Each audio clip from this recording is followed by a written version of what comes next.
ఏపియాన్ pain management centre. ఇక్కడ మీ నొప్పులు శాశ్వతం కావు. घुटनों का दर्द, आप सब जानते हैं कि घुटनों का दर्द एक ऐसी कंडीशन है जो हर इंसान को जैसे वो एज होते जाते हैं कभी ना कभी ज़रूर शुरू होगा. तो आज हम घुटनों के दर्द के बारे में बात करते हैं. मैं हूँ आपकी doctor Meenal Chandra, cofounder of Apian pain management centre and chief pain consultant here. तो आज जो हम बात कर रहे हैं वो घुटनों के दर्द के बारे में है. और ये एक ऐसी कंडीशन है, इसको बीमारी तो नहीं बोल सकते, बट ये एक एजिंग या डीजेनरेटिव कंडीशन है जहाँ पे आपके घुटनों के बीच में जो कार्टिलेज रहता है, जो गम रहता है, वो धीरे धीरे घिसने लगता है. अब ये क्यों घिसता है? क्योंकि बहुत सालों तक हमारा वेट नी जॉइंट पे पड़ता है, तो वो एक वेयर एंड टेयर कंडीशन होता है जिसमें ये कार्टिलेज जब घिसना शुरू हो जाए तो हमको सिम्टम्स स्टार्ट होते हैं. अब ये सिम्टम्स कैसे होते हैं और किन चीज़ों पे डिपेंड करते हैं? तो सबसे पहले तो ये जो ऑस्टियोआर्थराइटिस जो कंडीशन है, घुटनों की दर्द का रीज़न है जो कार्टिलेज लॉस की वजह से होता है, वो स्टेजेस में प्रोग्रेस करता है. स्टेज 1 से 2, 2 से 3, 3 से 4. स्टेज 1 में पेशेंट्स को बहुत ही माइल्ड सिम्टम्स रहते हैं, जैसे कि स्टिफनेस हो गया पैरों पे, जैसे कि आप बहुत देर बैठने के बाद खड़े होने की कोशिश करते हैं तो पैर पूरी ऐसे जकड़ सी जाती है और आपको पहला 2-3 स्टेप लेना काफ़ी पेनफुल लगता है, पर धीरे धीरे वो मसल रिलैक्स होते हैं और आप अपना काम कंटिन्यू कर सकते हैं. जैसे ही हम स्टेज 2 की तरफ बढ़ते हैं तो सीढ़ियाँ चढ़ना उतरना डिफ़िकल्टी होना शुरू हो जाता है, नीचे बैठ के उठना डिफ़िकल्टी शुरू हो जाता है, और जो मामूल चीज़ें हैं करते वक्त ज़्यादा तकलीफ़ नहीं होती, बट जब हम अपने घुटनों को स्ट्रेन कर रहे तो तकलीफ़ शुरू हो जाती है.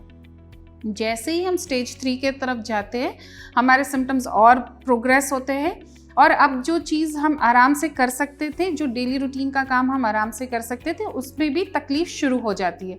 जैसे कि अगर आपने 10-15 मिनट खड़े होकर काम कर लिया तो फिर अब तकलीफ़ शुरू हो गई, फिर आपको लगता है कि अब आप खड़े होकर काम नहीं कर सकते और आपको बैठने की ज़रूरत महसूस होती है. तो आपकी जो डेली एक्टिविटीज़ है वो भी काफ़ी दिक्कत से ही करने का आपको ऐसे तकलीफ़ महसूस होती है. फिर जब स्टेज 4 की तरफ जाते हैं तो तकलीफ़ इतनी हो जाती है कि आप अगर बैठ गए तो आपको उठने की शक्ति नहीं रहती, आपको उठ के चलने का मन नहीं करता.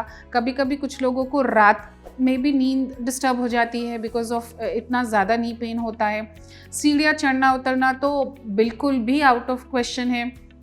कई बारी अगर आप मंदिर जाना चाहते हैं तो स्टेयर्स देख करके आपको घबराहट होती है. तो ऐसे सिम्टम्स होते हैं, पर ऐसे ज़रूरी नहीं है कि हर पेशेंट जिसको नी का दर्द शुरू हो गया है, घुटनों का दर्द शुरू हो गया, वो इन्हीं सिम्टम्स से प्रेजेंट करे. हर पेशेंट के डिफरेंट सिम्टम्स होते हैं, और ऐसा भी नहीं है कि ये जो सिम्टम्स है, जो आपको दिक्कतें आ रही हैं, वो स्टेज के जैसे स्टेज है उसके प्रोपोर्शनल है.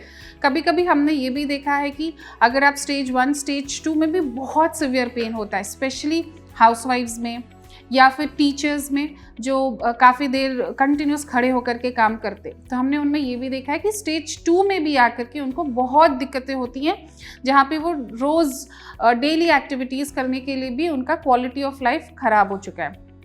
कई बारी हमने ये भी देखा है कि हमारे घर में कई सारे बुज़ुर्ग हैं, जैसे ग्रैंड पेरेंट्स हैं, वो 80 ईयर्स तक भी अच्छे रहते हैं.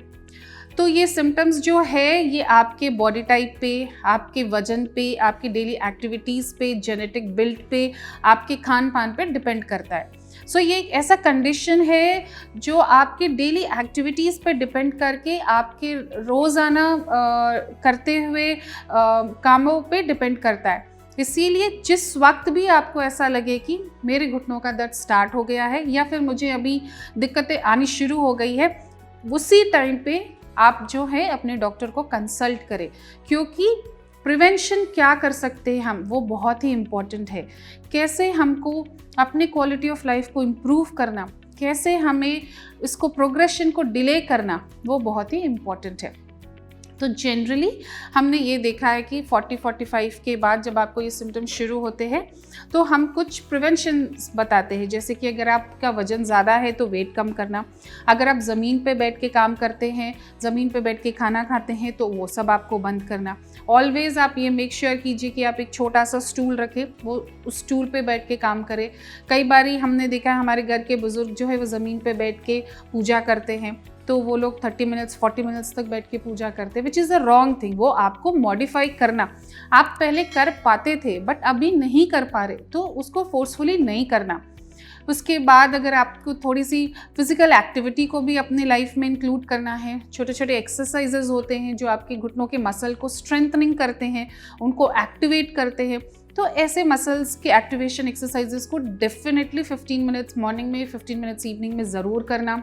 कुछ आपके डाइटरी मॉडिफिकेशंस करने की ज़रूरत पड़ती है, क्योंकि हमें पता है कि जैसे हम एजिंग की तरफ जा रहे हैं तो हमारे बॉडी में बोन्स वीक होने लग जाते हैं, कैल्शियम की कमी होने लग जाती है, विटामिन डी भी बहुत अच्छा नहीं रहता है, मसल्स वीक हो जाते हैं। तो इन सब का करेक्शन भी करने के लिए हमको ये देखना कि हम डाइट, हमारा जो खान पान है वो ऐसा है कि हम थोड़े कैल्शियम रिच फूड ले रहे हैं, और अगर हमको डेफिशिएंसी है तो हमने विटामिन के सप्लीमेंट्स भी लिए हैं, और हम धूप में जा कर के मेक श्योर कि आप आधे घंटे तक धूप में बैठे, ताकि विटामिन डी की कमी ना हो। क्योंकि अगर हमारे बोन मिनरल डेंसिटी अच्छे है तो हमारा बॉडी वेट, तो अच्छे बोन क्वालिटी है तो उसका वेट अच्छा रहेगा, शेयर करेगा बॉडी वेट, तो घुटनों में स्ट्रेन कम पड़ेगा। तो ये एक कंडीशन है जिसको बीमारी की तरह मत देखिए, इसको एक डिजेनरेटिव कंडीशन की तरह देखिए। जैसे हम एज होते हैं तो हमारे स्किन में भी झुर्रियाँ आती हैं, हमारे बाल भी झड़ जाते हैं, तो उसी तरीके से हमारे जॉइंट्स भी वीक होने लग जाते हैं। तो जैसे हम स्किन का केयर करते हैं वैसे ही हमें अपने घुटनों का भी केयर करना ज़रूरी है। तो जैसे ही सिम्टम्स शुरू हो, मेक श्योर कि आप अपने डॉक्टर के पास जा कर के जो भी प्रॉपर चेकअप्स है वो कर सकते हैं। हमारे पास जैसे ही पेशेंट आता है हम एक स्कैन करते हैं जिसको एक डायनामिक अल्ट्रासाउंड स्कैन बोलते हैं। इसमें हमें सब कुछ पता लग जाता है कि घुटनों में पानी आया या फिर आपके कार्टिलेज कितना घिस गया, कहाँ पे घिस गया, मेजरमेंट करते हैं, लिगामेंट्स को कितना प्रॉब्लम है, ये पूरा स्कैन करके आपको ये बताते हैं कि अभी आपके घुटने कौन से स्टेज में है। और सबसे इम्पॉर्टेंट बात जो अभी सब लोगों को समझना है कि ये एक ऐसी कंडीशन है जो कंटिन्यूसली प्रोग्रेस होते ही जाएगी।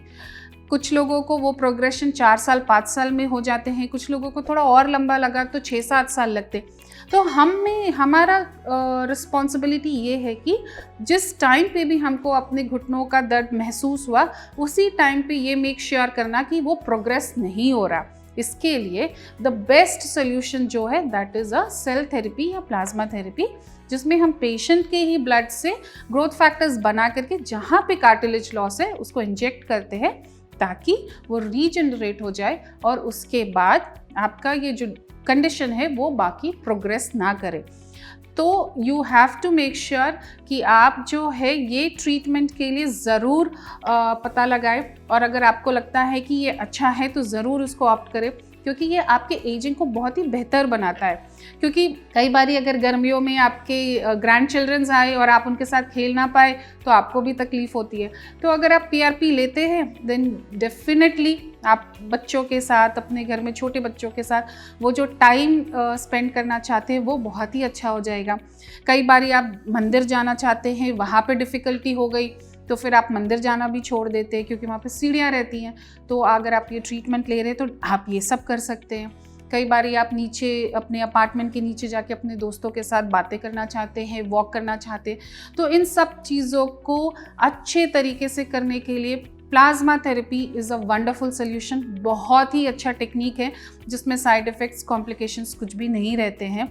ये लेने के बाद आपकी ज़िंदगी जो है वो बहुत ही अच्छे तरीके से क्वालिटी ऑफ लाइफ इम्प्रूव होती है, और आप जो है जैसा पहले थे वैसे ही अपने एजिंग के टाइम पे भी रह सकते। तो घुटनों के दर्द को इग्नोर मत कीजिए, क्योंकि ये एक बीमारी नहीं बल्कि एक डिजेनरेटिव कंडीशन है। और अगर आपने इसको अच्छे से समझा और इसके अच्छे से केयर किया और जो भी रिसोर्सेज अवेलेबल है, ट्रीटमेंट अवेलेबल है, आपने उसको टाइम पे अगर अवेल किया तो आगे वाली जो नेक्स्ट फ्यू ईयर्स है, 15 ईयर्स 20 ईयर्स बहुत ही अच्छा रहने वाले हैं। आप एक्टिव रहने वाले हैं एंड पेन फ्री रहने वाले हैं। तो अगर आपको और इन्फॉर्मेशन चाहिए तो डेफिनेटली विजिट करें ईपीऑन। एंड हमारे और भी बहुत सारे वीडियोस को देखें, so that you get more information. आपको ज़्यादा इन्फॉर्मेशन रहे तो आप ज़्यादा समझ सकते हैं। Thank you so much.